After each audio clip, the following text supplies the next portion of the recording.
Hello, friends. My name is Steve, and we're here today to discuss the last few chapters, 14 through 17, of the Great Ordeal. Lots to talk about, lots to discuss. As usual, I'm here with Daniel and Katerina. Daniel and Katerina, did you want to do an introduction or just kind of call it good? I think we've pretty much established that we suck at introductions. Um, I've reading this book for the first time. Daniel has read it like a billion times. Uh, and I think I can say that we're both very happy to be here and discuss this book, which I'll ask, I'll be curious to see what you think, but it might be almost my favorite. I agree. I think it's like right there. I just finished it last night, so it's still fresh. But if I had to choose, I think I'd pick this one as my favorite. Yeah, I'm torn between this one and The Darkness That Comes Before. Um, this might, I don't know, this might be a better book, but then like Darkness has like a really special place in my heart. So and maybe just for pure nostalgia, I would probably place Darkness as first, but this was, I feel like this, I struggled, like I enjoyed The Judging Eye and I did struggle with The White Light Warrior, and I felt like this book was kind of returning. Like I was like, the feeling I had when I read this book was very close to how I felt when I read The Prince of Nothing for the first time. Hmm. um so yeah, so I really enjoyed this book. What about you, Daniel? Where would you rank it in if we take all seven books? It's up there. It's hard for me to rank any of the books like that, I guess, but it's one of the top three, maybe. Hmm. Which is your favorite? The end always The has ends. to be the best in order for something to still be worth it, right? Kind of. Yeah. People wouldn't reread these books or want to reread these books if the ending was terrible. It's true. Endings are tough to pull off. At least, especially for a series like this that has so many questions and so many strings, it's tough to bring it all together at the end and be satisfying. So, I don't know. I mean, I would like to think that even if I absolutely hate the ending, I will still, like, I know I enjoy The Prince of Nothing.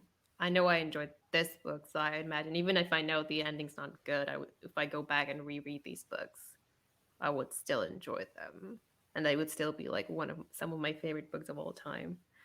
hmm. But maybe that's wishful thinking. Yeah. I think well from everyone's reaction of the last book, I everyone just is like has their minds blown. So I'm trying to not let my expectations get too high, but it's hard not to when you hear people like everyone talk about how like mind blowing it is. So and Daniel, I want to give kudos to Daniel because there's so many things that we've been like Katerina and I have been like guessing at, and he does not give any indication whether we're right or wrong, or that must be really tough. So kudos, Daniel, for keeping it under wraps. No problem. Like I said, I just try to keep it all real fresh in my mind. The part we're talking about. That way, all the stuff's like a couple steps away. All the other stuff. Yeah, I feel like the closest I can get to spoilers from Daniel is when I say something and he tells me I'm asking the right questions, Yeah, or interesting questions, I should say. yeah. And even then, it's like really vague. It's hard to tell what question exactly is right. But speaking of predictions, I want to read a couple of comments from the last video on YouTube. Of course, I want to give kudos to Frank. Frank's been along on the journey with us, and he's been wonderful with lots of great comments. And I mean, I know someone's listening, but it's nice to know that someone's like following along with us. It's really, really neat. And So, Frank, shocking. also just Yes. very shocking to me that someone would actually want to listen to my voice for hours and hours on. And they're not here for me; they're here for both of you. So shouldn't be shocking at all. But Frank mentions thanks for another fun, helpful discussion and the kind words. And want to shout out Jim for reading for coming along every week. He mentions Katerina mentioned a while ago in one of the White Look videos, I think, that maybe everyone would get nuked psychic powers. Well, I think you were the one who was predicting that everyone was going to die in some kind of a horrible event, Steve. So maybe I think maybe the credit goes to you. But I will say I was right about the earthquake. I was very proud of myself that I was able to guess that from the pro. I, mean, I don't know if it was a prologue of the first chapter, but one of the first chapters in this book. Like I did say there was going to be an earthquake. I was maybe a bit wrong about the tsunami. Um, that's not exactly how Theliopa met her end, but yeah, the I was right about Yatwer in her giving Momem a bit of a shake. Or the Love a good solitary god. They were fighting about who it was, so we don't quite know who it was. Also, I want to give a shout out to Zach. He mentioned Dagliash was also the place where Seswatha was hung as torture with thousands of other people. I believe the dream Akamian visits the Grand Master of the Mandate in the first trilogy was also on that wall. So, another callback.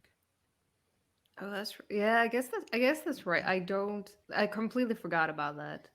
Like the name Dagliash, it did sound familiar when we got there in this book, but I did not remember that's where Seswatha was crucified.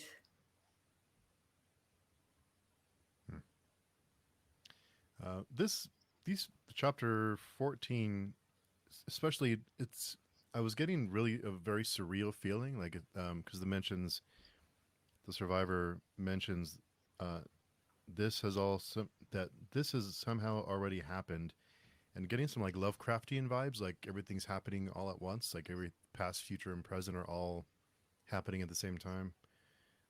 So it had that really I don't want to say disorienting, but like a surreal feel to it pretty quickly. I read that chapter twice, and I still, I like, I felt like I kind of got a sense of what was happening, but also like everything. Like I understand he's dead. I get that he killed himself, but like why he did that and how that came about, I'm still like very confused about. So I think so the way, and correct me if I'm wrong, Daniel, but the way that I kind of, and I might be totally off, because they mentions he did it to join the absolute. Um, I'm kind of getting the feeling like they're all dead already, and this is like some kind of purgatory, or um, that this isn't the end. Like death isn't the end. It's somehow somewhere else or something else. It's not really what we conceive as death. At least that's kind of why I thought he killed him or he jumped, because um, he I don't know, he joined the absolute, like another plane or something. Yeah, I don't know. That's kind of like I don't have the answer, but I was trying to follow along. But yeah, it's so confusing. I was hoping I wasn't the only one who was confused with this one. You definitely were not.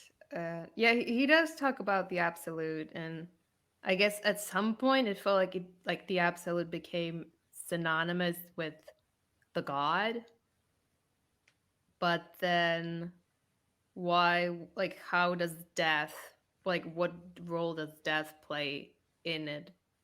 Because like if you start believing in the god, then I guess you also believe that there is the outside and that hell exists. So if you die, like I mean, I don't think, like if you believe in all that, then you also should believe that you probably will end up in hell when you die, and it's not like there's just oblivion. Hmm. expecting. So I don't know. Maybe Daniel can help us out a little bit. Just put us on the right track. I would say Steve's probably. Both of you are along the right thinking. I mean, I mostly feel like I'm going on in a spiral, so I don't know if that's. Before he met them, he believed that like the Logos was the only truth, and at the end, he was telling the kid that like he was it was all a lie, right? Because there was something else he finally realized. So it's like an atheist finally believing in God. And like at first, there's no afterlife, and then an instant later, there's something after death. And maybe in a drug filled binge, he just decided to confront it to try to master the next realm. Well, he also says he's the heaper of the dead, and killing connects me to what I am. And they killed 99 birds, numerous sparrows, doves, and more crows than anything else, 2 falcons, a stork, and 3 vultures. And the 100th stone gets thrown at the end, right? Hmm. By the kid. Claw hand. At Surwa, right? Yeah. Mm-hmm. Yep. But okay, so what's the deal with the stones? I think it's supposed to mean something, but I have no idea. Like why is there 100 stones and why does he use 99 of them and keeps the one? Or is that something that we're supposed to understand or at least infer at this point? I don't know. I can't say. It's for sure that the survivor went crazy, right? And he has like multiple versions of himself that he talks to. Well, also, okay, so I also now the way that I understood it is that the kid is his kid, right? Crab Hands is his son, and he saved him because of that, but he wasn't necessarily supposed to. Because he's a Dunyan, and Dunyan don't care about that. Right, but he does, which also tells me that maybe Callus does actually is capable of loving. Maybe he does love Espinette, and that's why he picked her. So it is not Callus isn't. He is capable of caring or of loving someone. That's kind of where my mind went with that, but maybe I'm off. So do you think like does like is it something that only like is it something that maybe all Dunyin are capable of, or is it a fault that's only Hmm. specific to the Anasarimber? Very good question. I have no idea. The little bit of non-men in him. Well, They, we don't know that for sure, do we? I think you said something about the Anasarimber somehow being like mixed blood a long time ago. I remember that coming up, and I think you said it, Katerina. Well, I think we play with the idea, but I don't know that we have any evidence that that's Oh, actually true. because the Anasarimbers live longer than normal people. Oh, do they? The old kings did, yeah. Okay, I I, did not know that.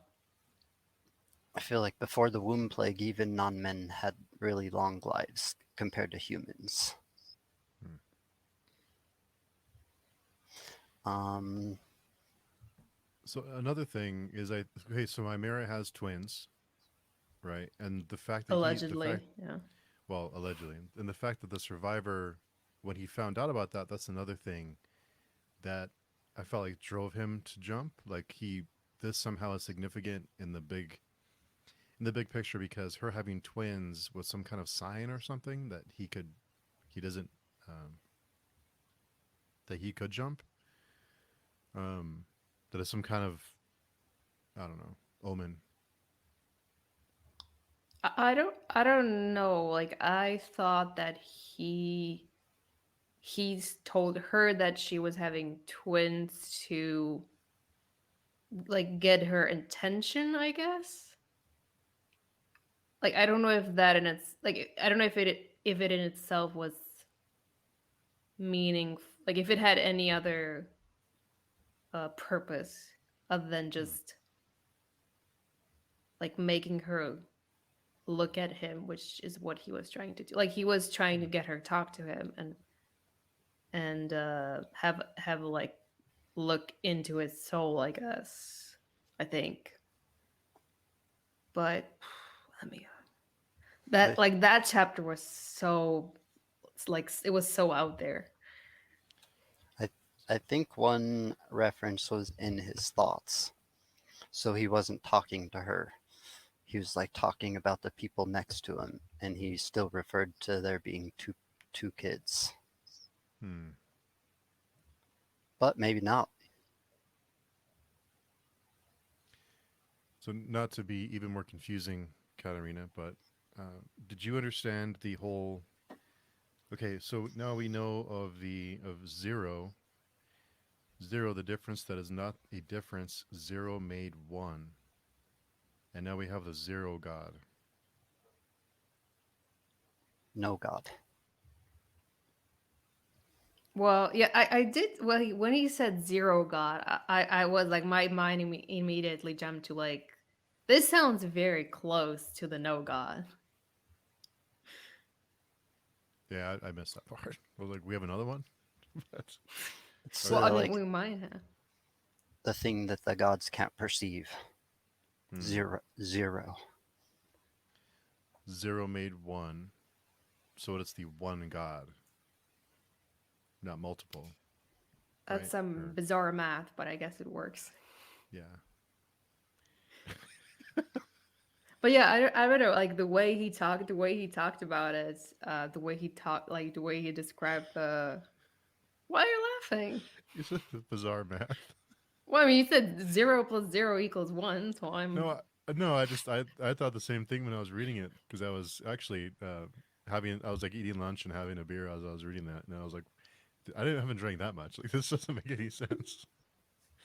So it's just funny. But yeah, I mean, but yeah, the way he described the zero God, like it's sort of being like everywhere, but not like kind of being like immaterial. Like that Hmm. sounded more close to like the one God than the no God. But maybe that's the I don't know. Like if you're everywhere but you're not really there, what are you?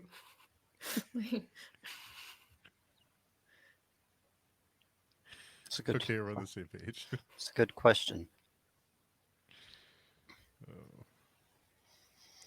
Yeah, all those chapters or passages are in the head of a broken Dunyan, right? You have to remember whose head you're reading from, even if it's getting cut off and rolling around while it's thinking still. And he also has a certain reaction to the eye, right? The eye watches and approves. So the eye, I think, is more significant than I thought it would be. Sounds like, anyway. This also could just be him, like, as I said, being an atheist, and then all of a sudden being able to control everything except for this one thing that was broke his entire philosophy on life, broke the Dunyan's entire philosophy on life.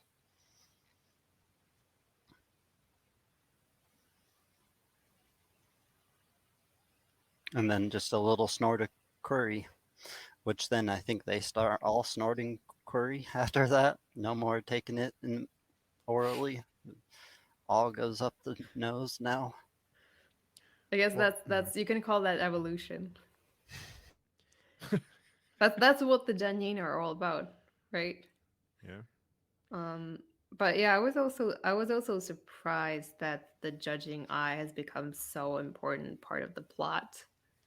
Like, I thought it was just some like side trick that my Mara would like use once in a while, but not that significant. And now it's like she's almost become like, I know she's like it's like she's like the god walking among the people. It's like she's some, I don't know, like some kind of like apostle or prophet, or I don't know. I'm not very good at I'm not very good at all the Bible terminology, but like of all the people who kind of claim to be like have some connection to the god or the gods, she seems the one that she seems to be the one that like God's talking through directly, which is, I don't know, it's kind of unexpected. Like she never seemed particularly religious. Um I don't think she's ever like been part of any religion. So why her? Why did the god? Why did it choose her of all people, of all pregnant people in this world? We'll, we'll go back to coincidences one more time.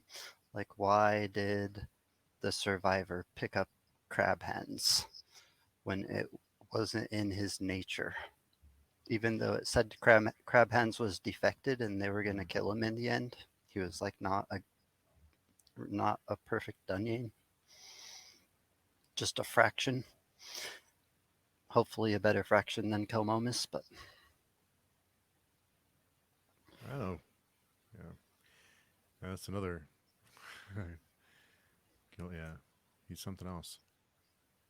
I think doesn't the survivor call him the most important fraction at some point? I think that's how he refers to the kid, which again is like very undone of him to do, I would think. that was like towards the end after he had realized there was something else in Mimara that he couldn't control, something that didn't walk the conditioned ground he was trained to tread. He does pretty well when a thing called Survey chases him. He outmaneuvers her, or it, or whatever it is. It outmaneuvers the thing, which is pretty impressive. Well, I mean, he's like he still has the Danye blood. Like he's still a Danye, even if defective one. He's still probably superior in a lot of ways to like normal people, right? The On page 410, it does mention the eye that watches from the god's own vantage, and the boy asks, "Do you know why he killed himself?" And the answer was, you know, do they matter? Do his reasons matter? Where do they go? That way, the world ends that way, boy, pointing to the north. The giant nuke explosion they see. Mm. So, yeah, because the god demanded it, he killed himself. Which, so did he choose to do it, or did he do it because he was told to?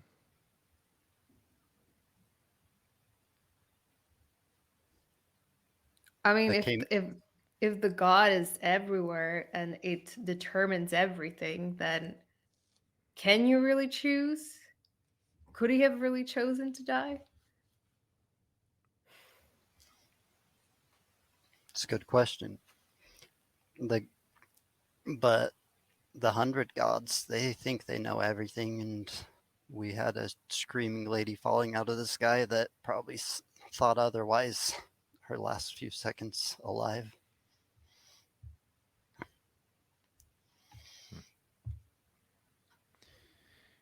But we'll Well, get there, yeah. I guess. Yeah, wild.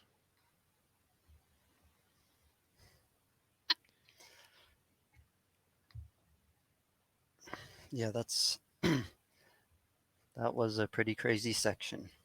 It would have been cooler if the survivor had lived a little longer. Kellis's true son. Hmm. Yeah, it was strange. I guess I kind of agree. Like he is a cool character, and it would have been really interesting to see like how he would, like what role he would come to play in all those events that are happening. But at the same time, I feel like like we're already following so many characters and like so many plot lines that I'm kind of happy there's like not, you know, there things are like coming together rather than like going apart again. It also also would have been fun if he would have had his face bashed in by the breaker of horse and man who returns to us. I mean, his face was already like half gone anyway. So He he he was scarred up like a Sylvendi, but he looked like a Kellis. What would Nair have thought? it probably scared the shit out of him. I mean, already like where the kid. I mean, he just seeing the kid already freaked him out. So imagine if he saw like an adult, younger. Well, I don't know how old is the survivor? Do we know?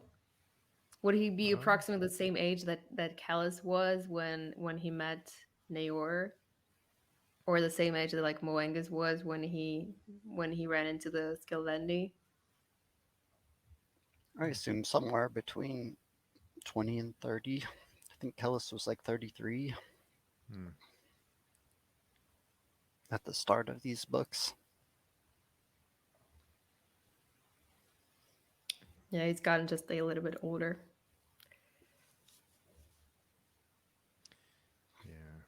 Yeah. Anything else from chapter 14? I guess we can move on to our favorite Skilvendi. Oh, you want to go there? Okay. I Well, mean, it's the same storyline. I guess we can yeah. go there. Well, it's funny because you had mentioned that they were on the query, but when they should have been taking it to continue traveling, they didn't, and then they stopped. Like, it sounds like a good time to like camp out and not continue in the dark. Really bad, really bad decision. Yeah, at this point, whenever my Mara says or does anything, I can't really tell if that's like her making the decision or if that there's something that's influencing her. And I don't know, it's kind of weird because like on one hand, I can now I've come to like more appreciate like why she's part of the story, and like I understand that like she's really important. But at the same time, it seems like she like the story, like her story is not her story anymore. It's Mm. like, you know, there are other powers moving her and like forcing her to feel certain way or behave certain way, that it's, I don't know, it's like a it's a strange situation where she's not really in control of herself. So why, like it makes me feel, I guess it makes me, I was like maybe I was more empathetic towards Maimar when she like was herself. But now it's like it's not her anymore, and so I feel like a bit detached from her character, if that makes any sense. You know, that is a excellent point that I didn't even think of. I didn't even think of it. I just thought um, she just wasn't experienced in this type of situation. But yeah, that makes total sense that she's been influenced somehow by the eye to make certain to have certain things happen. Like certain things have to happen, and they're directing her. Do you have the same feelings about Sorwil or Satman and Neferi, who are all influenced? Well, you I, know, gu- I I I guess have a soft spot for Sorwell. but he's equally pushed, isn't he? He has a different power, I guess.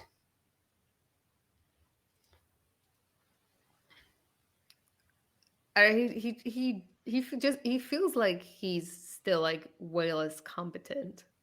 I don't know if that's like an accurate assessment, but I do feel like Maimara, like there's more power coming through Maimara, whereas like Storwheel, he doesn't really have any idea of what's going on, and a lot of the time he's like just clueless and really like struggling to find his way out of the situations that he finds himself in. Is his will more competent than any other? Or is will? Wait, will what will? How many of these characters can you say have will at this current time? Have free will, the choice.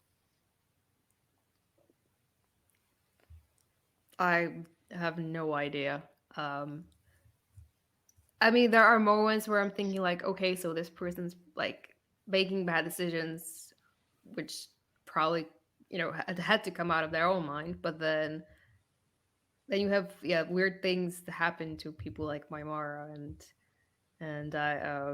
Asmoned or Fanile, and like you kind of have to wonder like, is there a god involved, or is the god has the god made this happen? Has everything been predetermined, or are there like different like factions, like different gods that like try to influence events, but then there's at least like there are warring with one another. So I don't know, like what do you think, Steve? I'm just rambling now. No, I wonder if even Kellis has agency, or if he's, because he seems to be pretty powerful, but he lets things happen, or he allows things to happen that I would think he would stop, but I don't know. It's really, If you consider the prophecies, he doesn't have agency, because an Anasarimber will return at the end of the world. So, like, it was destined that him or an Anasarimber was going to return. or But how another much is Anasarimber. destined? Or another Anasarimber? Crab hands. I mean, there's so many. Like we started out with one, and now there's like 10 of them. So it's like choose your own and Anasarimber. We're down to 4. Since Moingus doesn't count. Which Moengus? Oh, the Naylor's son. Okay. The non-Anasarimber. Well, I mean, there's still Surwa, not Surwa, Surway. Well, no, is her name? I don't know. Surway, whatever her name is. There's Kyuda's. There's, well, okay, she's dead. Kel, little Kel. Little Kel. Crab Hands. Crab Hands and Kellis. So that's what, 4, 5? Yep, 4, I guess. 5 in total with Kellis. But we were talking about how maybe Kellis wasn't the one. That would mean 4 other ones are possible. Currently, who knows? Everyone dies at the end of this next book. I'm starting to wonder if it's going to be like an Adam and Eve type of thing where everyone dies except for 2, and they kind of like, that's like the like a fresh start or something. I don't know. I'm done making predictions. I'm just here for the ride, I guess. We can make more short-term predictions, but I guess we can wait till the end. So, Katerina, what was your reaction when Noir showed up again?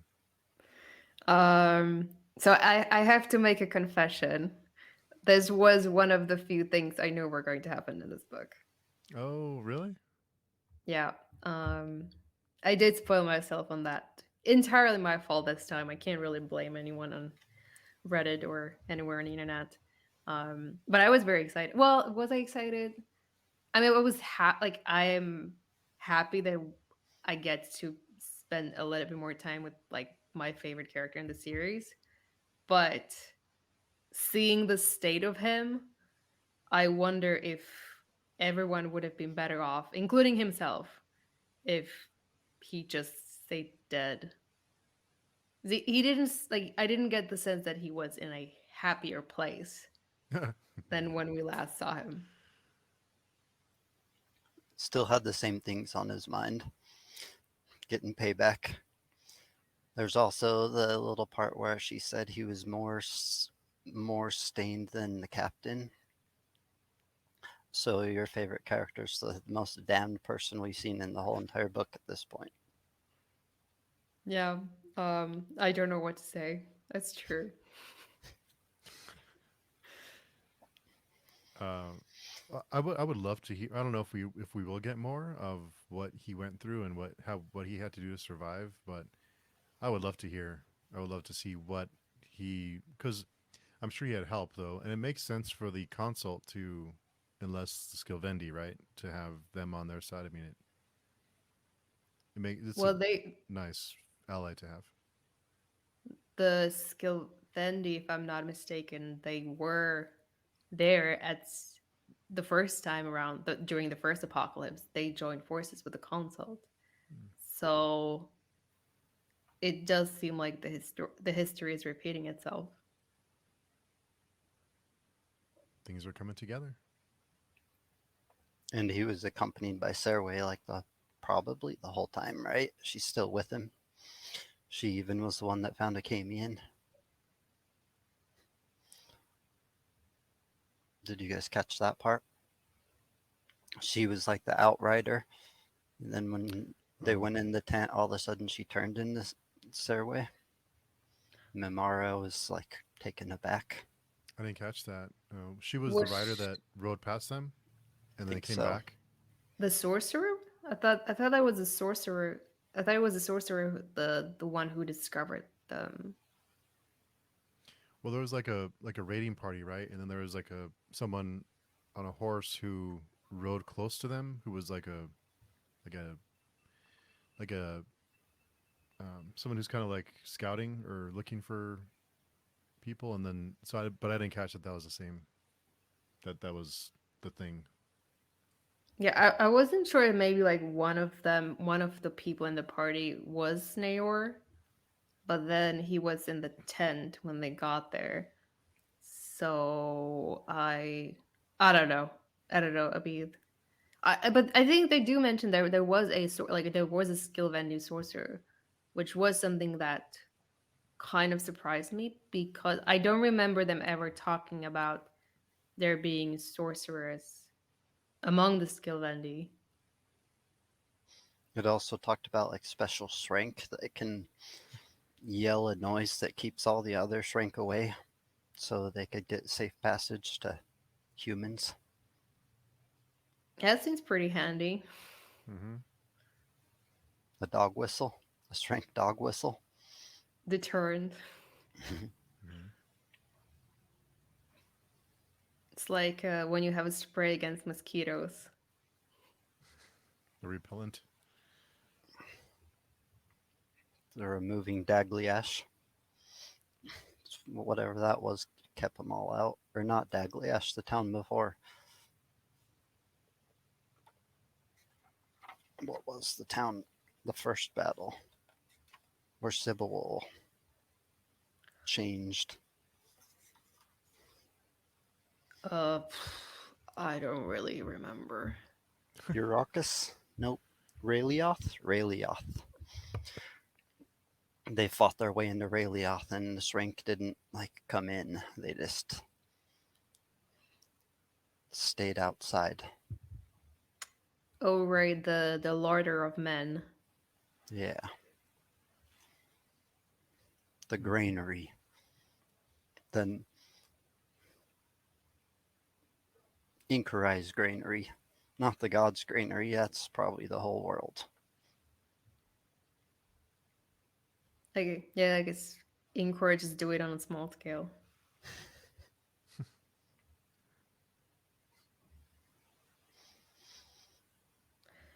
So what did you like? What did you think about Naor letting them go at the end? I don't know. It kind of Why did he do it? surprised me that he let them go. I think his lust for revenge is kind of clouding his. Well, let's say clouding, but maybe he's doing things that he wouldn't have because he wants revenge and he thinks that they'll help him. But it seemed a little odd because it seemed like they were about to be brutally tortured and killed, and then it was like, okay, you can go. Yeah, it was bizarre. I don't know myself either. Like, I don't know if the eye played a role in that. Like maybe he got too scared of it, or maybe he just found some, I don't know, compassion within him, which that seemed very unlike Naor. Hmm. But maybe he's getting old. Getting soft in his old age. Out of all of the people in here, only him and Nair like share a personal hatred with Kellis, right? The consult wants to kill Kellis, but they don't know Kellis.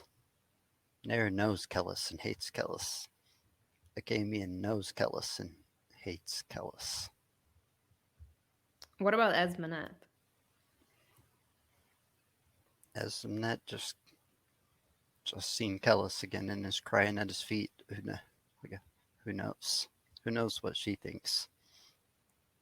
Oh man. Maybe next book we'll figure out a little bit of what's going on in her head right now. I mean, I hope so, but for like, if I understood it correctly, she also wanted to have him killed. It seems like all the characters from the first trilogy are want Kellis to be dead. Kelmomis does. Proeus doesn't. Proeus, I think, maybe still loves Kellis. Of all the people who should want him dead, should be Proyas.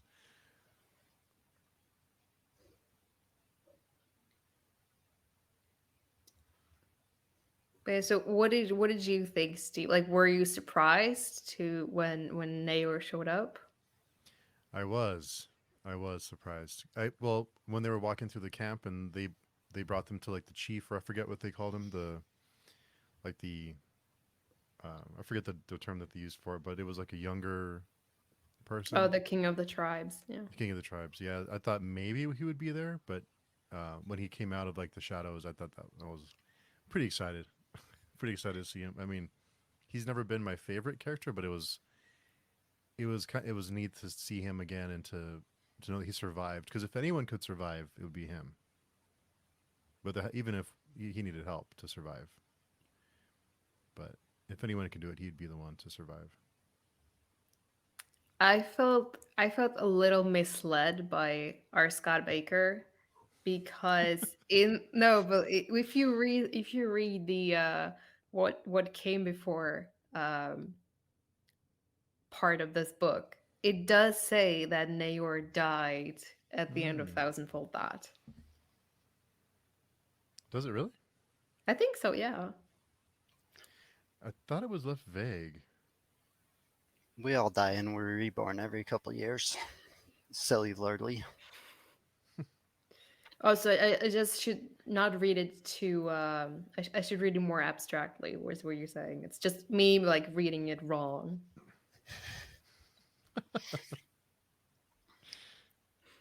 No, I mean I get it. Like I understand that it's like very effective if you think that Nayor, if you the whole time you just thought that Nayor was dead, and now like he shows up at the almost at the end of the series. What Um, if it's a skin spy? What if it's two skin spies? I don't think Skin Spy could spit so much. No, I read it. It seemed pretty accurate to what I remember, Never to be like. He does mention something. See if I can find it. Um, so when he mentioned on page 490, 20 summers have passed since I stole into your tent and told you as I downed your life between my thumb and finger the truth of him. And he goes on to say, the Mascoveni's voice cracked like flint, roared of a piece of the fire with a piece of the fire, every bit as blind to the darkness that comes before. So has the? It seems like he's kind of in that way of thinking.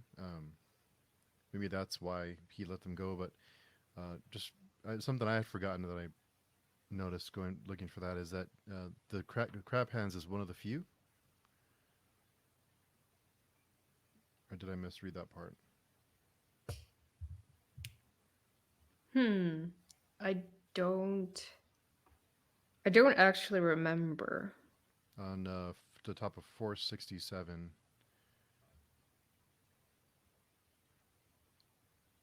Well, I don't have the physical copy of the book, so. Oh, I'm sorry. But I mean, it's like it seems to run in the family, so I wouldn't be too surprised. Mm-hmm. We know that Coringa, the survivor, was one of the few. Callus is one of the few. Mwangas was one of the few. I sense a pattern here. Wasn't the brother this there's too many names.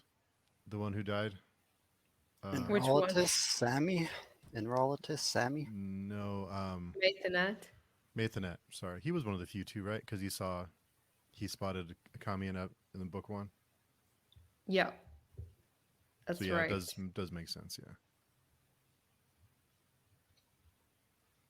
Moingus and Kellis.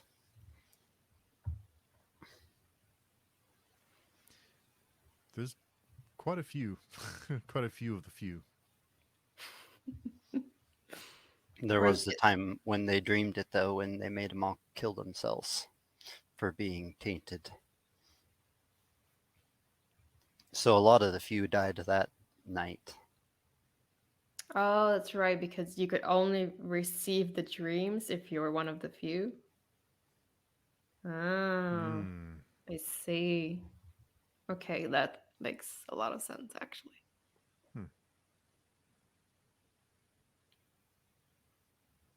That's why a lot of the Dunyan didn't have the dream. That's why they purged the ones that did.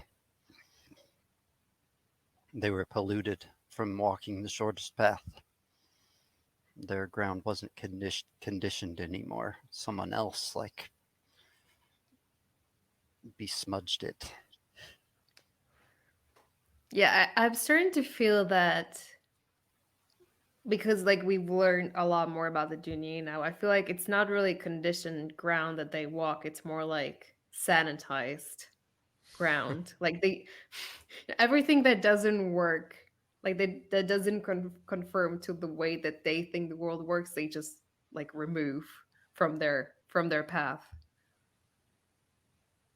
rather than try to like include it in their way of living, I guess, or their way of thinking about the world. So now I'll ask you Aka's question. Is Kellis still Dunyan?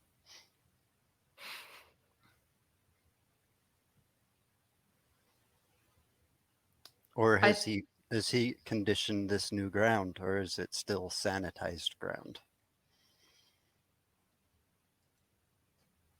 Well, just going off of the philosophy of the Danyin, Kellis does recognize that the gods exist. He does know that magic exists. He recognizes that there is something like the god, which doesn't really match with the Dunyan's philosophy. So I guess at least in that sense, he has moved beyond that. Like he's moved beyond the Danube. And then we got these people that have the white luck in them that Oh yeah. seem to know what's happening, and Kellis seeming to come from a blind spot, right? We'll get to that in a second, I guess. So speaking of the white luck, and this is something that I thought about reading this one. We had a whole book called The White Luck Warrior, right? And it seems like maybe it's going to play a really big part in the last book, but it seems like I don't know, like the one of the least interesting aspects to the series so far. Like I'm not all that interested in it. Like it doesn't all the other things that are going on, it a lot more compelling than the White Luck Warrior to me anyway. But maybe I'm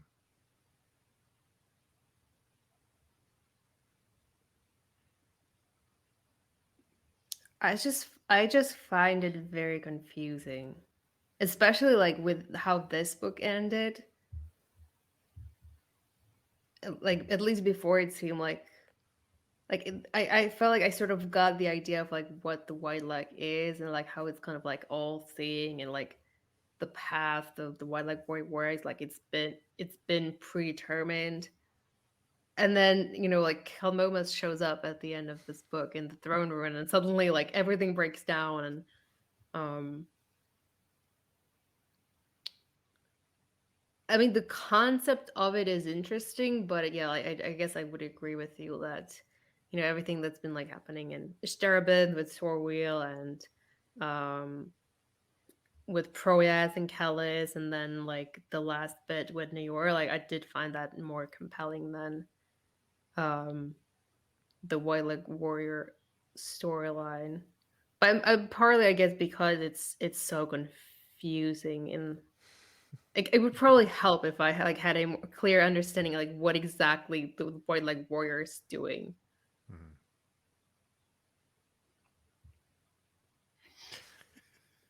Yeah, I know what you're saying. Before the White Luck Warrior, you guys were still on the fence about the role gods could play in this world, right? And you guys thought they played zero role.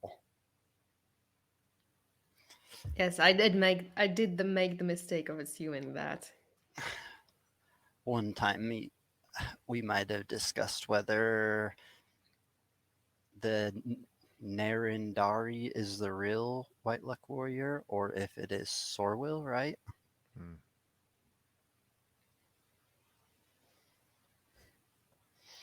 I mean, I don't know. But you did talk about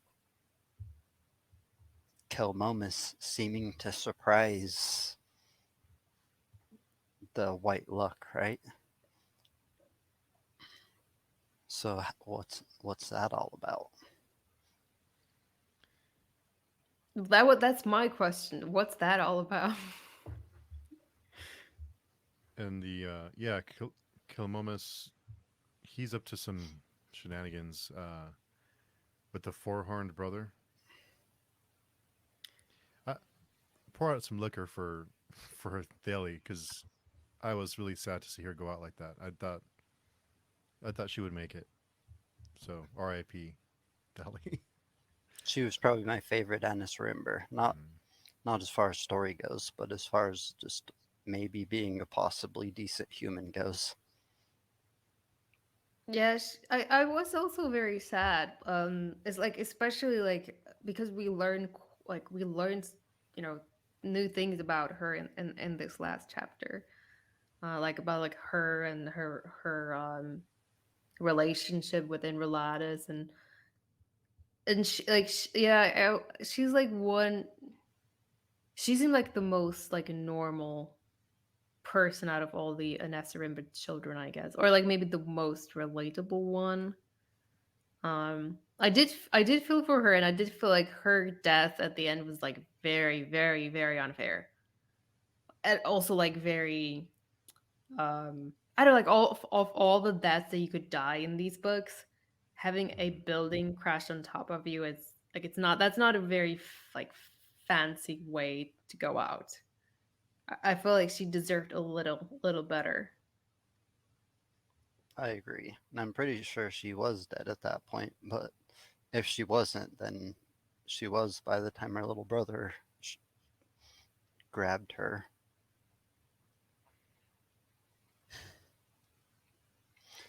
I couldn't tell. It seemed like she was dead, but I don't know why he still smashed her head in. Just for the fun of it. And then Estenet saw his face in the reflection, and he had to run away because it wasn't the right face. He wasn't shown the right face. Yeah, that was also that I thought it was also a little bit underwhelming.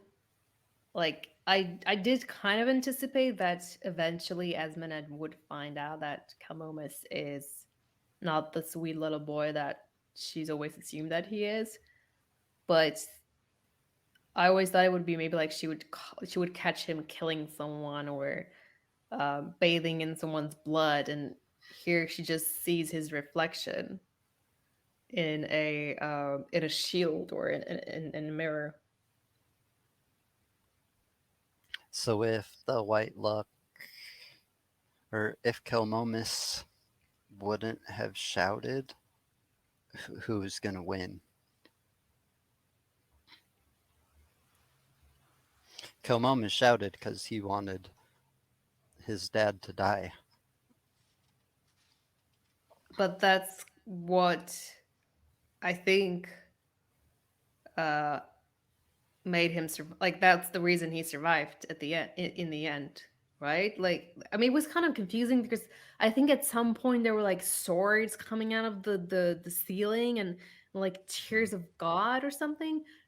I don't know what that was supposed to be about. Um, and also I wasn't really sure if it was like actually happening or if it was something that the White Leg Warrior was like thinking he's like seeing happening, but like in the future for us. But somehow Kellis hears the kid and he steps sideways, I guess, and then like the building falls, like the ceiling falls, but it falls on the like where he was standing before. So I guess Kalmomas did like save his life, unintending to do that. Or Kellis knew all along. So I think we predicted before that the gods played no role. I think now we're on the opposite end of that. So is Kalomus even Kalomus? Is he just the 400 brother doing like a puppet for him? Like, or are they all just puppets on strings? Just like is this like a like a fun time the gods are having, just moving the pieces around and I don't know. Is the four horn brother involved at all? Like, I'm still confused about Hmm. that as well. Like In initially, like in Kelmomis's head, it's became the four-horned brother, right? So far. Outside of his head, who knows?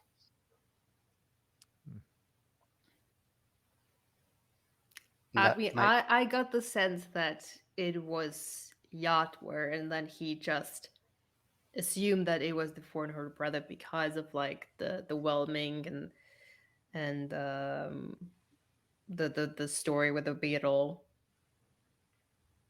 And the it's Narendari he's following around, basically, or who he thinks is tied to the four-horned brother, who's really not tied to the four-horned brother. it's so complicated. But okay, then okay, like putting this aside, why why could the White Lug Warrior not foresee Kalmomus shouting out in that moment? Like, what is it about Kalmomus that the White Lug Warrior like is there like a reason that he was not able to foresee that? Can he like see Kalmomus at all? Daniel You know, is like just like maybe stone face. It like reminds me of when the White Luck Warrior killed the Narendari. They're both like tools of God, right? So did one of them not see, or did they just like put their tools in the little fighting thing, and they knew one would come out and one wouldn't? Is the Four-Horn Brother less powerful than Yatwer? Is that why the Four-Horn Brother was able to be killed by Yatwer, or the pawn of the Four-Horn Brother able to be killed by the pawn of Yatwer? Why was Kellis able to kill the pawn of Yatwer? so many questions. What are the decapitants? What is the head on the pole? I think you mentioned, Katerina, earlier that there seems like a lot to wrap up in one book. I'm Yeah. wondering how this is all going to come together, or if some of it will be left vague, like kind of left strings that should be tied up in the book that, or the series that may be never written.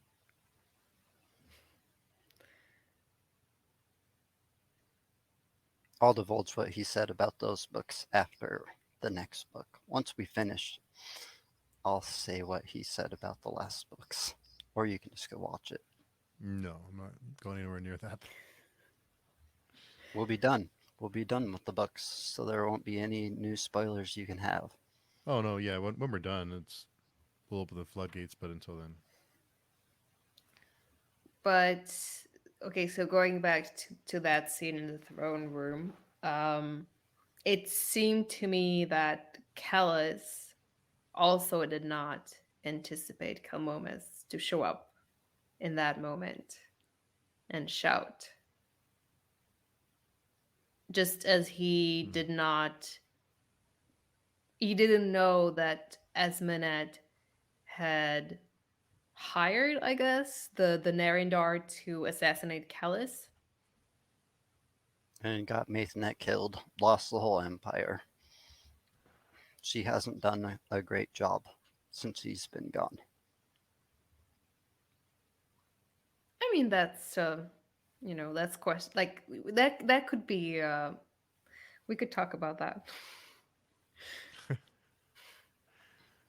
She's done her best, um, but maybe it wasn't always the right decisions that she made along the way.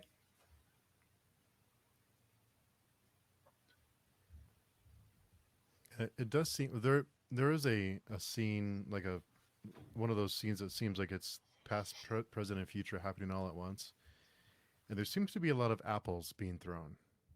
There's something about an apple being thrown or being picked up, and at the end of that little section, it mentions Esmenet saying "catch."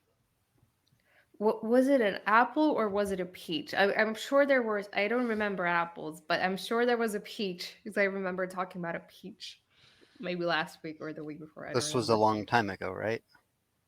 I think there was one in one of these chapters. Let me see if I can find it. There was even one recently where like the Narendari walked to where an apple was gonna fall. Well, Kelmomus watched him the whole time. Ah, right.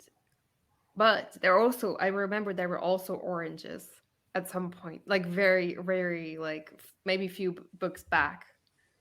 There was something with oranges. Like I think he like is something like he smelled an orange and then he killed the Aspect Emperor. I think that was sort of like a prophecy or like a vision of the future, which I don't know if necessarily materialized. I don't remember any oranges in this chapter. Yeah, it's well, it's I think it's in the chapter 16, right after Espenet tells Kellis that I let it happen. Um, the gift of Yatwer sees himself seeing as he steps out of from where he has awaited the columns. He goes on to Mother claps the rug of the world. Um, and it seems like it because so right before that, Kellis asks Espenet, "What have you done?" And this section The gift of Yatwer sees himself pressed soundless to a great column, hearing "What have you done?" echo across the polished gloom. So it almost sounds like all this is happening at the same time. But at the end, or the it mentions,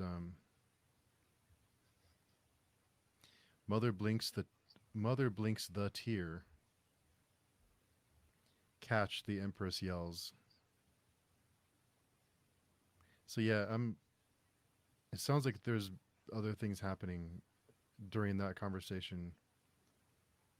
Um, but I believe it mentions, yeah, the Empress yells catch. I'm confused with the whole thing, but it seems to always involve fruit.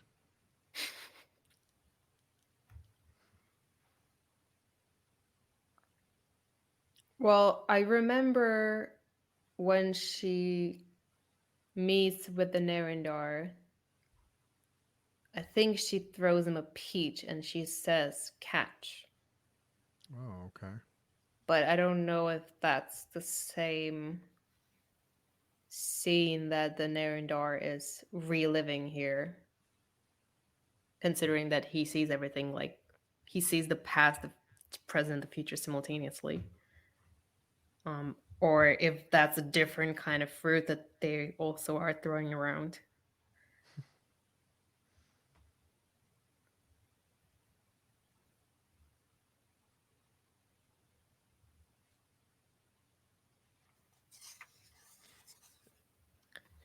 But I guess for me, like the most interesting question in this chapter is, why did Kellis come back? Did Well, like does. did he Oh, like did he actually come back because just for Esmenet?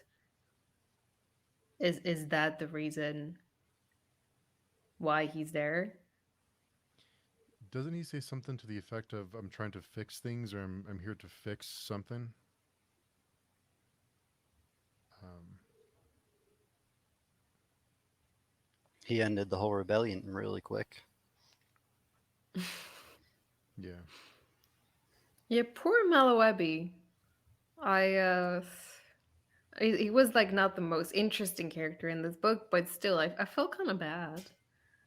He's been dragged along with Vinyl for like months now, and he's seen all this like massacre and bloodshed, and he seemed like a pretty like decent guy, and now he gets to spend an eternity like with hanging at Callus's belt, and his headless corpse has been shipped off to what's to Zeum to In the bloodline, yeah, which also like end the bloodline doesn't mean that Zoronga is in danger. he would be the last one.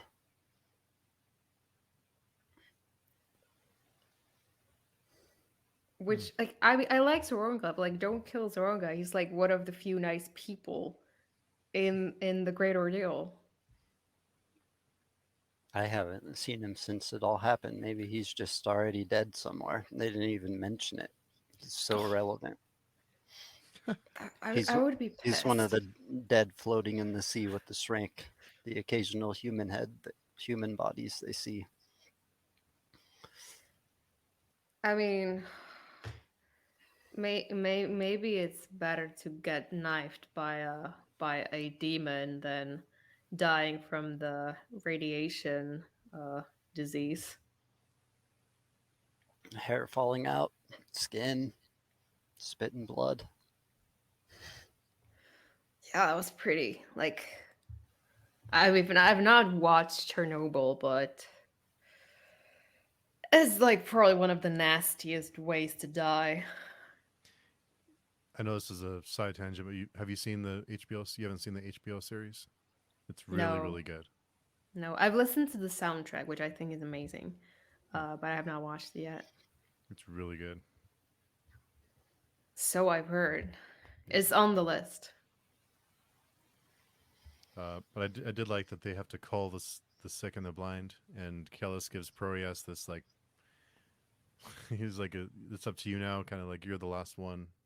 It's up to you now, and Saban's dead. Um, yeah, so that was brutal. Like the aftermath.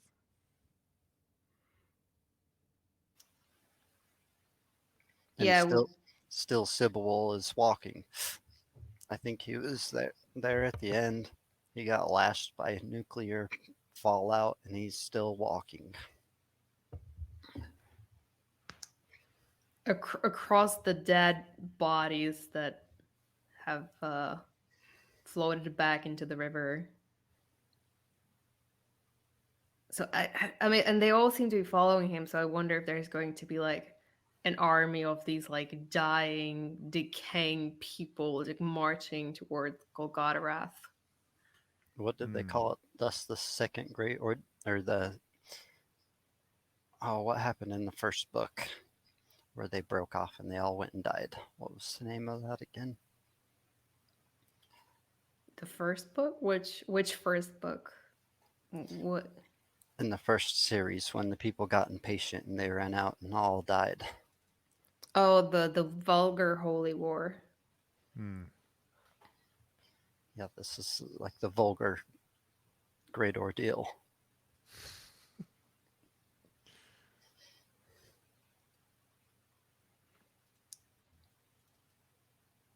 I mean, I don't know much about like radiation, but like how far do you have to be from the epicenter of the explosion to not be affected by it? Where I live, I actually know a little bit about that because Hmm. we have like downwinders in this state, they're called, and they get money from the government for having cancer Really? Oh, because of the nuclear tests in Nevada.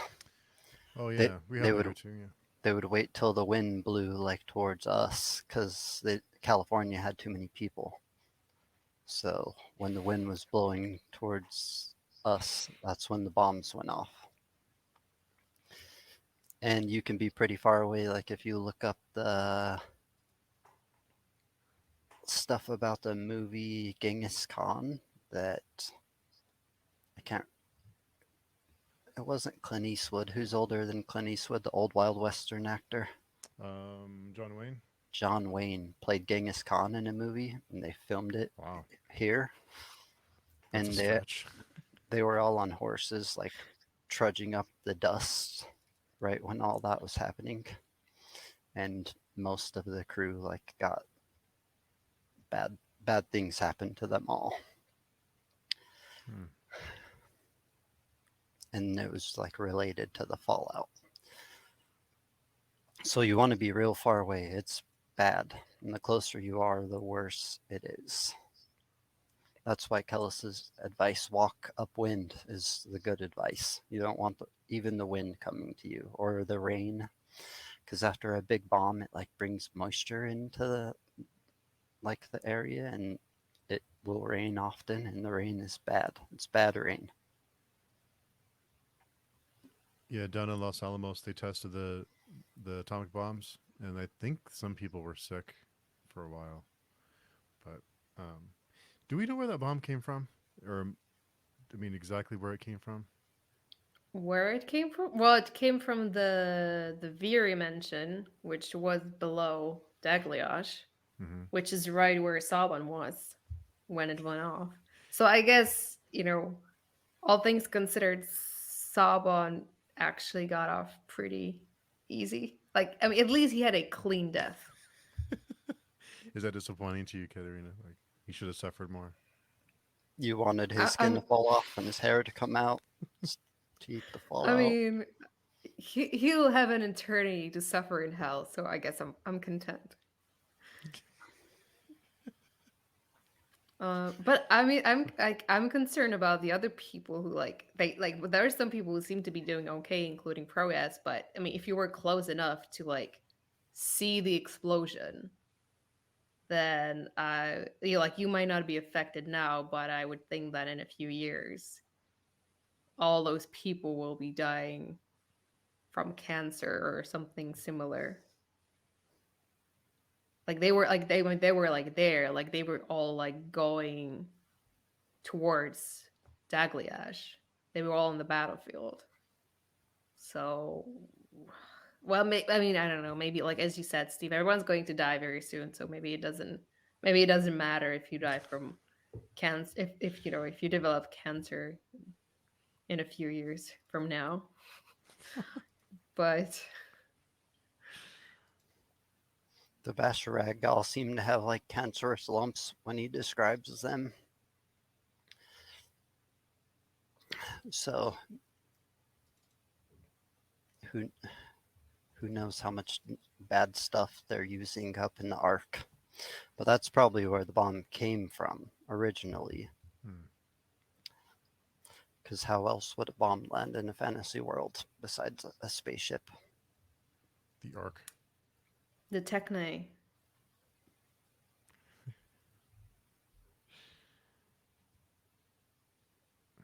Yeah, what a wild book.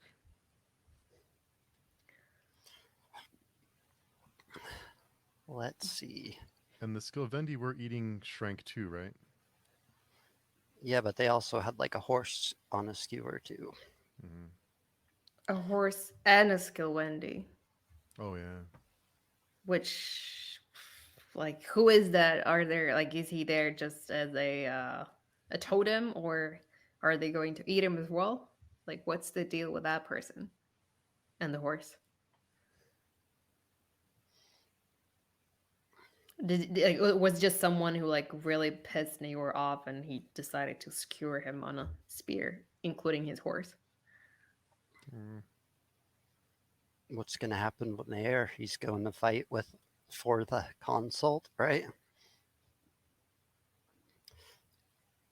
I mean, I like, is he like, was it confirmed? Like, I wasn't sure if that was actually the reason why they were there. Like, did he come just to screw with Callus's plans and help the consult, or is there something else going on? Like, he wasn't very specific about like their plan, or if there even was a plan, or why all the Skilvendi are following him now. Like, they seem to like pretty much hate him unanimously the last time he was with them. Then he showed back up alone and conquered, or something it says. I guess we'll see. During the first apocalypse, they fought at the no God's side. Akamian seems to say that he's chosen his side. He's got a skin spy as a concubine. So Yeah, that's one strange relationship, I will say. Didn't Crabhand say that the one with he described it as the one with a face of fists or something like that? fingers for a face. Fingers for a face, yeah. Yeah, the way they describe it, it's like it comes together like this and just unfurls into a gross gaping hole.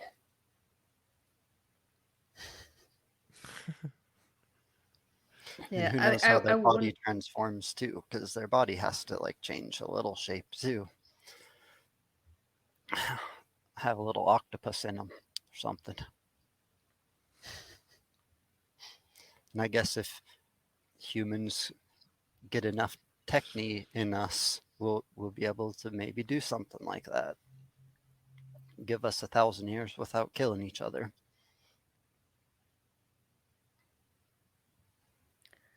I wonder what it says about Neor that he decided to keep, like, that the skin spy still looks like Survey. Oh yeah. His prize. His sanity. Sanity, okay.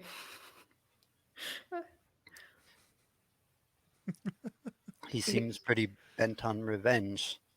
He really only has like one string pulling him forward. And that's hopefully to just ruin Kellis's day. He seemed to think he was going to get a chance to confront him, right? Well, I guess I mean I guess that the skin spy, like having the skin spy look like survey, I guess that's some could be like some sort of a reminder of like everything that Callus did to him. Mm. Um, but it also, I don't know, like it would make me like if just like wake up every day and have to look at the face of like a person that died like 20 years ago. Like I feel like that might make it more difficult to just move on. But I guess maybe Nayor is not really interested in moving on. So okay, so does Naor knows that the skin spy is a skin spy, right? It's not really Survey, right? He knows that, but why was he was surprised when he found out that Ishwal was gone, but he didn't he know that, because it seemed like he was a little bit surprised that that I don't know. I was a little bit but he was just upset over not knowing that it fell, or that he wasn't the one to do it. Is that, or did I miss something? Well, I guess He was surprised for sure. I guess if he has entered an alliance with a consult, and he's like living with a skin spy, then he would probably expect the consult and or the skin spy to tell him about it.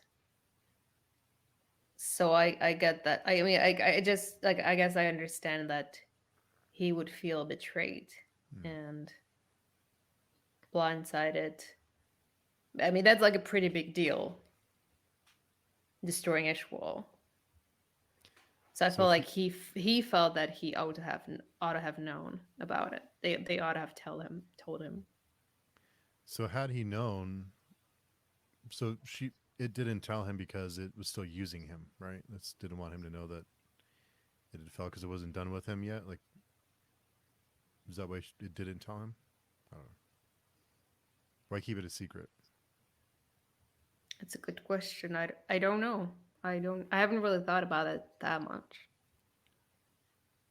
Yeah, who knows how deep their relationship is, or that the skin spy is just like a rudimentary tool of the consult. Who knows how compartmentalized everything is.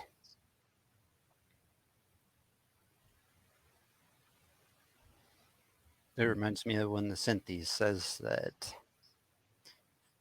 Memara was like a false prophecy. I don't think he called it a false prophecy, but called it like a irrelevant prophecy. But then said it still must be like obeyed. That's why they were keeping Memara alive. She's part of some sort of prophecy. Or the judging eye is. But Yeah, I do remember them mentioning it, and it wasn't.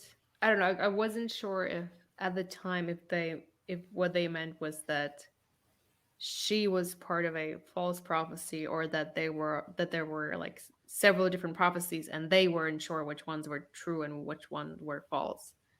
And like maybe the reason they wanted her to be kept safe is exactly because they weren't sure. But then, I mean, the question was like, what are these prophecies about? Maybe if like, I mean, maybe if she is part of a real prophecy, but the prophecy says that she's going to, I don't know, bring the console down, then maybe you do want to get rid of her.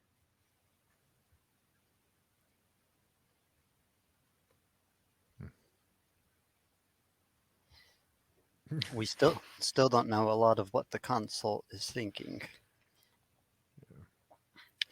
Haven't heard from them since like I guess the Synthes and our Ing are directly related, but not the nine-bodied whatever his name was. What was his name again? Uh, I think The guy, it began with an S. Sarsalith? Sorcellus? Sorceress? No. Sorceries? No. Oh, I think no, Zachary's is the other one. That's the mandate schoolman. With some like Secretes or uh, I don't know.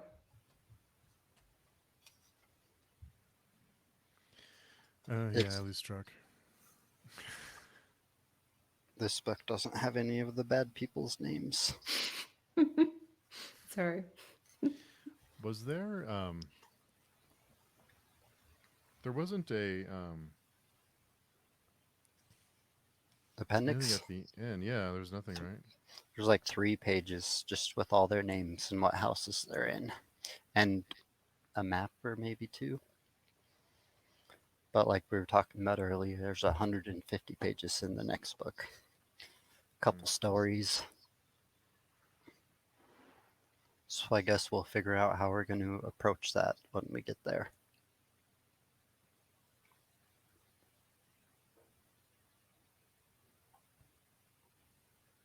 Wow.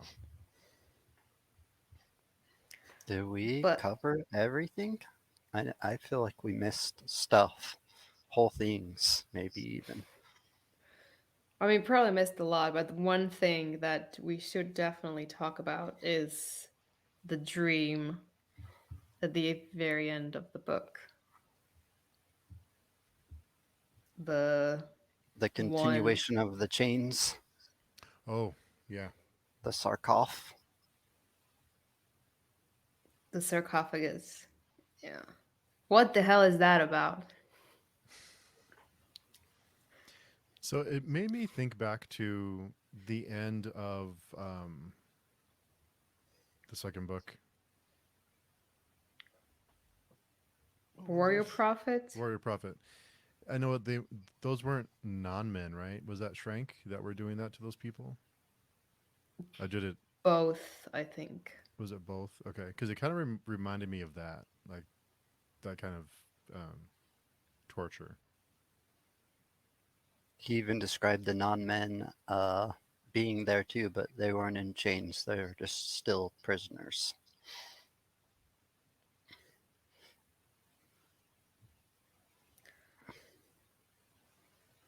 Yeah, I don't know. I just got this like sense of slowly approaching doom. Every dream we've gotten a little closer, right? First he was Mm. just like in some random tunnel, not knowing why he was being pulled forward. Then he's realizing that they're pulling people out and killing and desecrating them. And that's why the chain moves forward 4 steps instead of 2 sometimes. The most Yeah, hardcore part was to me where they described like how they like killed people at sea, pursing. Mm. That was hardcore. Just imagining being pursed. Maybe it's because I have a fear of drowning. So if I couldn't swim for sure, it would be way worse. I I don't know. I just really want to know what's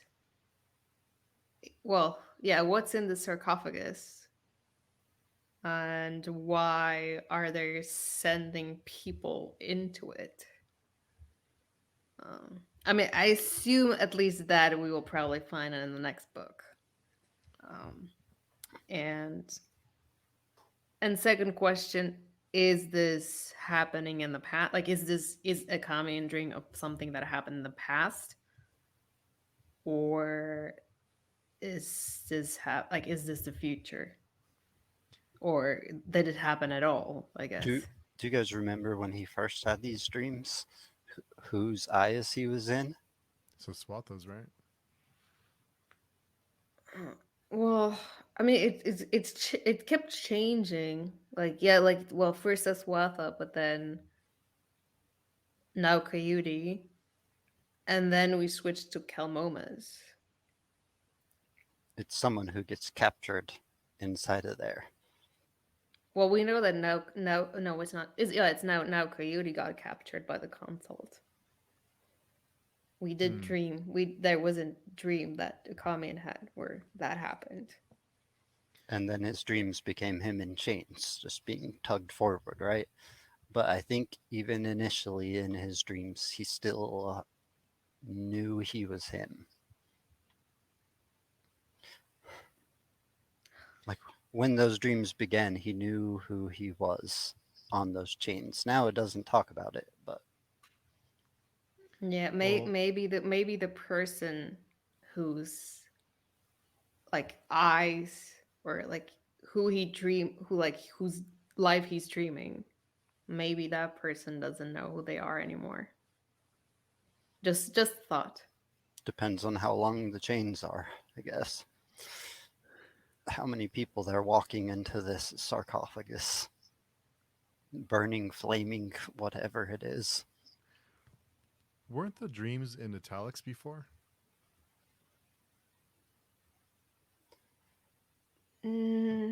Maybe parts of them. I don't remember. I don't think so. I don't know okay. if whole dreams were. It's usually the White Luck Warrior Hmm. whose thoughts are like when time is everywhere. It becomes more italic, or singing when the boatman sang. The italics are weird in these books, though. Hmm. There's one point where he looks, well, I guess a mirror or something that's like a mirror, and he says that he says that his empty reflection wore hell as a wig. It's like we're like almost like towards the end, like maybe the last page or something. And was that Kellis? Well, I mean, it did remind me a little bit of the Halo that Kel is sporting. Um, but yeah, well, he has no teeth as well. That's disgusting. I mean, okay, my grandma also doesn't have any teeth though. She's so she's okay, but I mean, it's I don't know. That's just like that's horrible. Like, why did they take his teeth out? I just took it as he's been beaten repeatedly and his teeth fell out from the beatings, is what I thought. Or who knows how long he's been there. Maybe he didn't have enough vitamin D. I don't know which vitamin's good for the teeth. I don't know, See? vitamin C, right? Is good for Yeah, your I teeth? think probably C. C. Isn't it like a thing where uh like people who used to sail on the sea, like they didn't have enough vitamin C and then their teeth fell out or something? Or am I completely making this up? Maybe. I think they probably had enough vitamin D because they're in the sun all day. There's probably not a lot of shade, but they probably didn't have the best personal hygiene either. And C, so I that probably only didn't help. associate scurvy with pirates. I don't even know exactly what that is.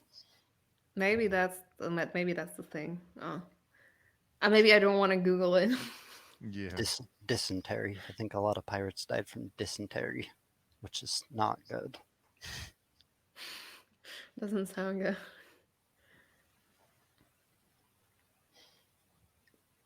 So it sounds like the second apocalypse has begun, right? On the last page. So yeah, because I thought that we were skipping ahead. I didn't realize that was I was wondering if that was like a glimpse into the future, but I'm not so sure. Well, I mean, the evidence would seem to suggest that it's the past. that we're seeing, but I don't trust anyone, anything. So we'll see. We only have a few more 100 pages until you guys know. You guys will know as much as you can know. And then we'll have to reread everything to see what we missed and Yeah. look for more clues and details. We can see how many of your questions get answered at the end. I've had so many questions that I don't even remember them anymore. I should have probably written them down. Yeah, there's been a lot. Yeah, there's lots of passages I'm going to have to go find before we wrap up the last book. Wow. But yeah, I mean, I guess going into the next book, I'm looking forward to finding out what happened to Sorwheel and Serwa and well, the entire of Ishterabinth. If there are any non-men left, didn't seem like they were going to make it last time we saw them, but I guess hopefully we'll see. And I really want to know why Callus came back. If that's some part of like a greater plan, or if maybe he just came back for like he actually came back just to save Esminette. Because he did say previously that like he left moment behind, that he didn't care anymore, like it was not important for him anymore. So it seemed like he was not going back, and then he shows up to save Esminette. So what's going on? Why did he come back? It also seems like he was grooming Proeus to lead the Holy War on the final leg of the march, right? Or he at least says so at the end. Yeah. And he said something like that Proeus will have to make decisions that only a non-believer can make. So what's that all about? Like what possible decision will he be confronted with that no one else can make for him? He seemed to leave the sick behind pretty easily.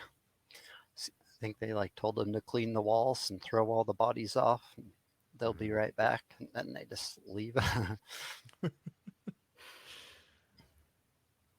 So I am encouraged though, because I think Daniel, you mentioned that because we were talking about how much we like this book, and you said that's encouraging because this was originally one book. The last two is originally one book.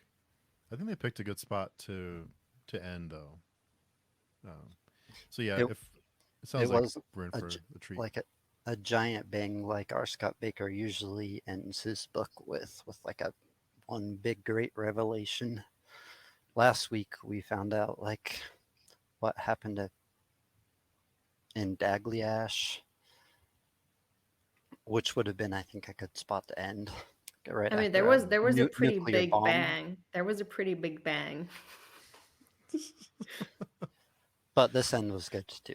We got a lot more information. We had Satman and a fairy fall out of the sky and screaming for mother. Do you guys think she knew that was going to happen? That's the question he asked Malawebi. Well, I mean, she did say that they were all dead. So I assume that she knew that Callus was coming and was going to finish them off. But then Callus seemed to suggest she didn't know that he was going to kill her, or at least kill her that way. That's in that specific way. So I don't know. I don't know. She's like, my God, so cool. Look, they made an earthquake, and then she dies.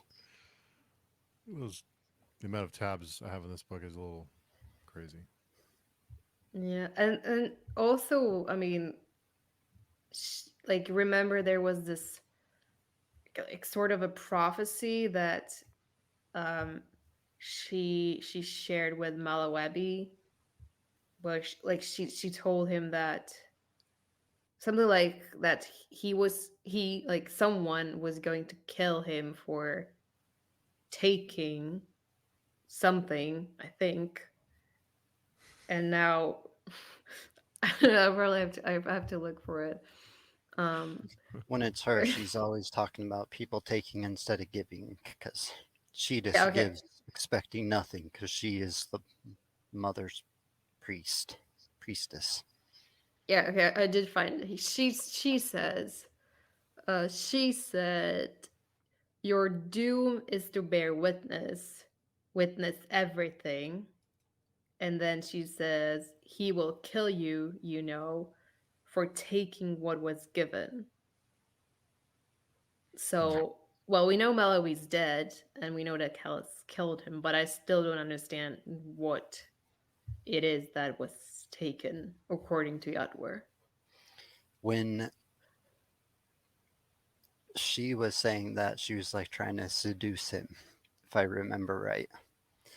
And she seemed to be alluding to like the finale, and that's why he like turned and fled. I think that's the same chapter. He like runs from her because she's like trying to get naked and seduce him. At which point, the finale probably would have killed him for taking what was given. Yes, but then he didn't take it, I think. Yeah, and now we Eh, know his head is cursed to witness. So maybe she was talking about a deeper prophecy, like you're alluding to.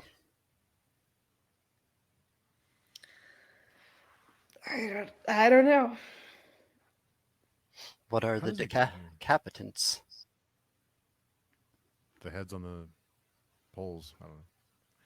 How does he keep track I, of all th- this stuff? It's crazy. I thought they were like Sifring. I thought that they were the heads of the Sifring that the Kelets fought in the outside and decapitated. Hmm. Well, I mean now Probably. like now one of them's running around now in Zeum, but Yeah, he sent one on a mission.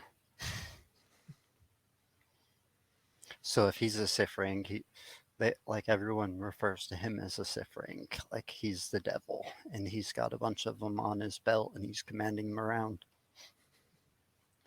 Seems like those Finale are right, calling him a Sifring. I think they're the ones that do, right? yeah. But then he calls Yadwar his sister, That's right. So she's blind and dumb. and Kellis is a god. I mean, if Yadwar is his sister, or if he considers Yadwar his sister.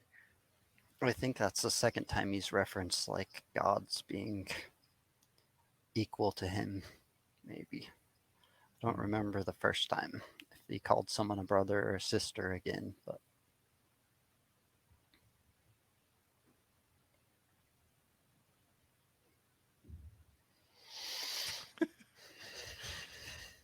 So, Katerina, do you have any predictions for the last book? Don't, don't, don't. Just give us one prediction, one thing you'd either like to see or you think we'll see, or both. I don't know.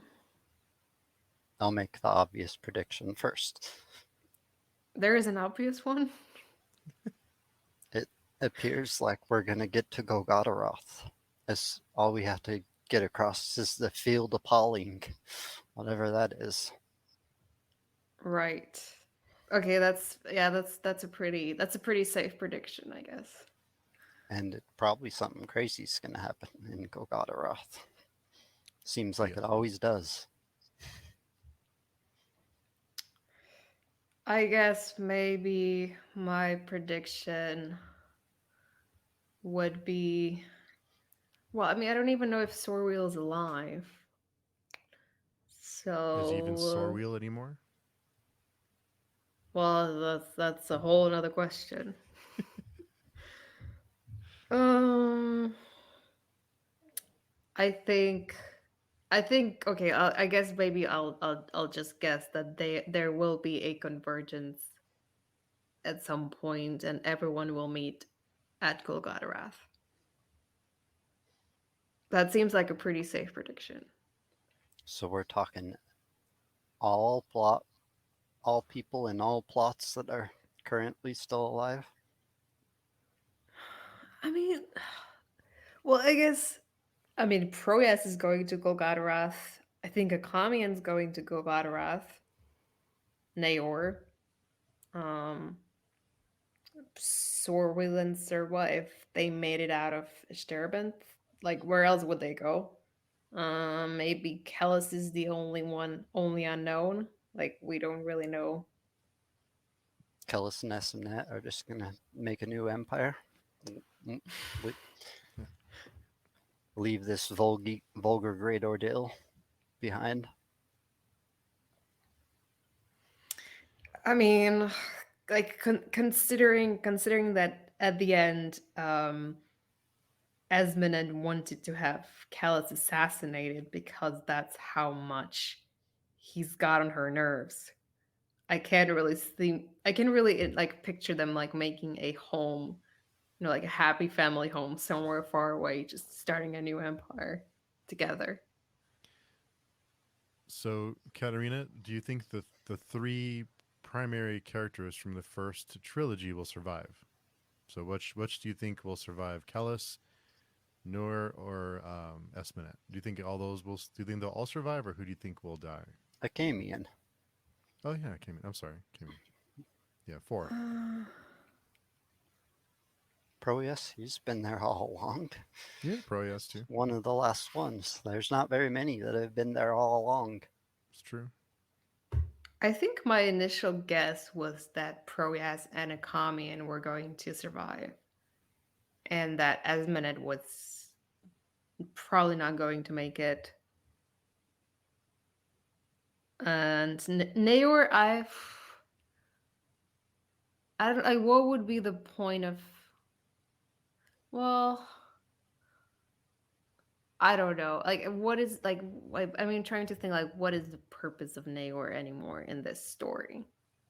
Like, like I feel like his storyline was sort of like completed in the first trilogy. So, and I also don't know that he has much to live for when all this is done and over with. I don't know. I mean, I have no idea. Like, His prime focus seems to be wanting to just be there when Kellis dies right now. He just wants to see all the Dunyan die. Even that little kid that got away. Little crab hand. especially the ones that look like Hellas, like mini Kellis. Yeah. What are your predictions, Steve? Besides from everyone getting blown up, or is I that still your think prediction? I think they're all. I don't know. A Are bigger they nuke. are they already all dead? I don't know. Well, I mean, we know they have nukes now, so that'll make it easier. I have a feeling that Espinet's going to survive somehow.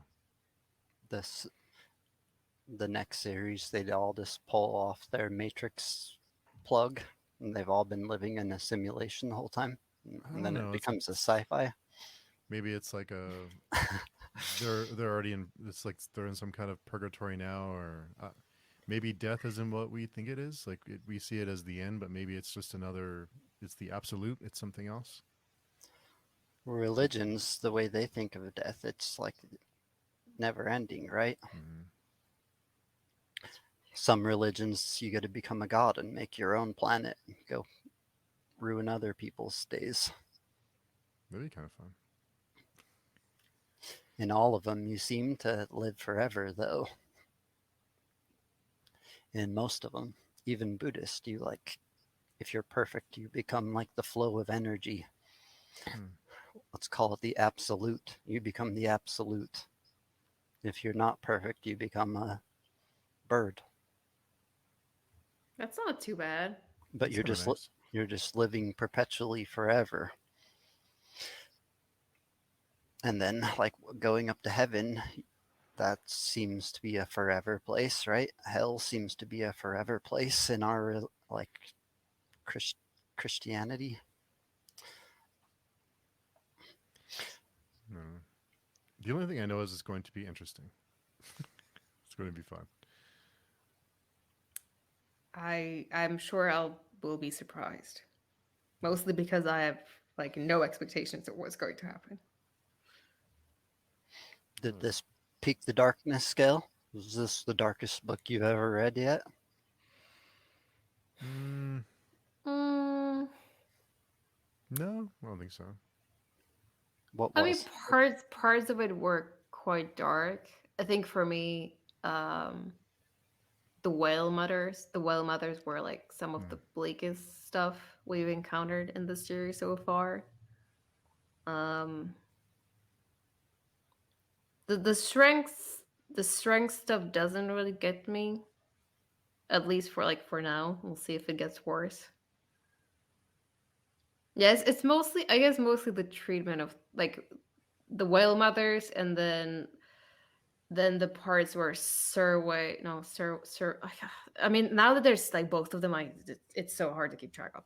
Surway, I guess. Like the part where she's locked up by the non-man and then the torture like he's like basically raping her to like get information out of her like that was pretty dark. Um Yeah. and like Thinking about uncomfortable it, to me. the life the non-men live is like some of the most torturous stuff I read. Just imagining the breakdown of your psyche and then just living through it, and then doing that for another infinitely. Yeah, Like, that's pretty depressing. imagining Like, that is sad. Mm-hmm. yeah, I mean, if that's what immortality is like, then maybe no, thank you. How could it be any other way unless it were like glimpses?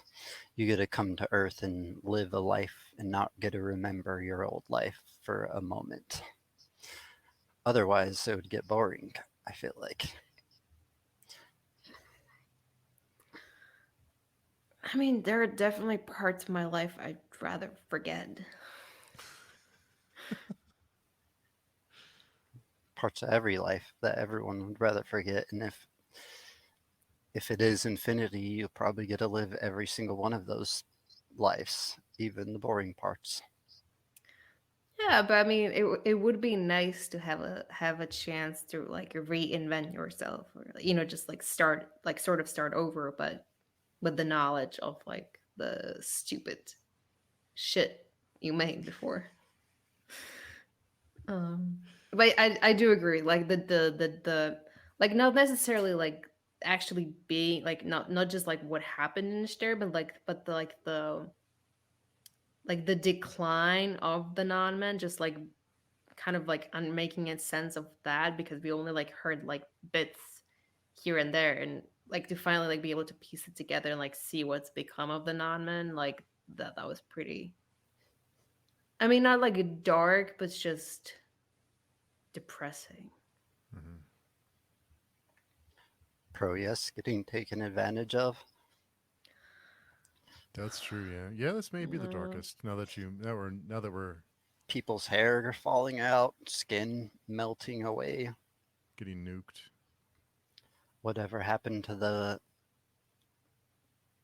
was it Sybil who went to that place and never sleeps again? And even the Shrank won't even touch them. They just walked through the Shrank during the battle. Yeah. Just imagining like a beach, but then at the beach it's just all skinless human looking bodies and occasionally one with hair. Like, you don't see water, all you see is just carcasses everywhere. The the Mwama, And they're just horrible, sad lives. Yeah. Yeah, I think this may be, this may take it. Oh, pretty brutal. Kellis going to the outside and then just like suckling on dead babies.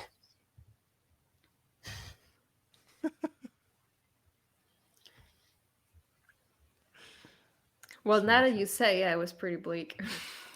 Yeah, I think you have a point. Yeah. The whale mothers. Yeah, no, I did say like that did get to me. Yeah. You can even feel bad for the survivor and the crab hands, even though they're like responsible for the whale mothers. They even had it pretty bad down in the thousand halls. It was cool how it talked about the first couple times the survivor confronted like the shrank, he had the little crab hands on his back. Follow, but then like the last time crab hands wouldn't. Talked about how the survivor would like try to mask his scent, try to like kind of smell like the shrank and drive him crazy because they could still smell just a little human around.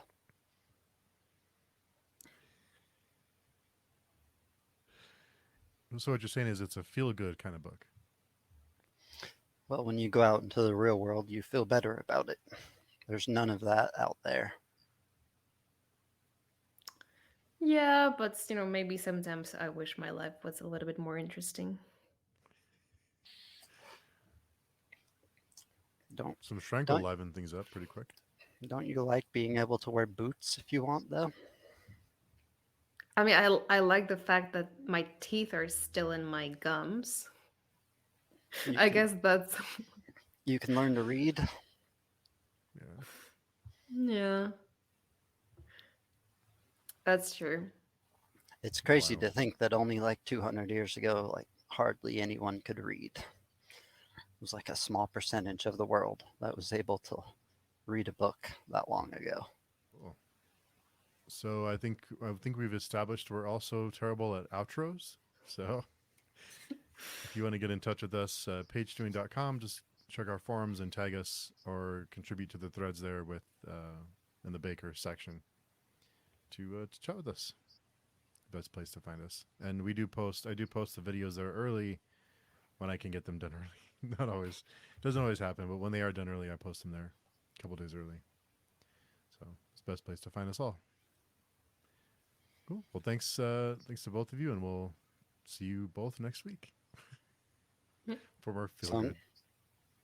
Sounds good. See you soon.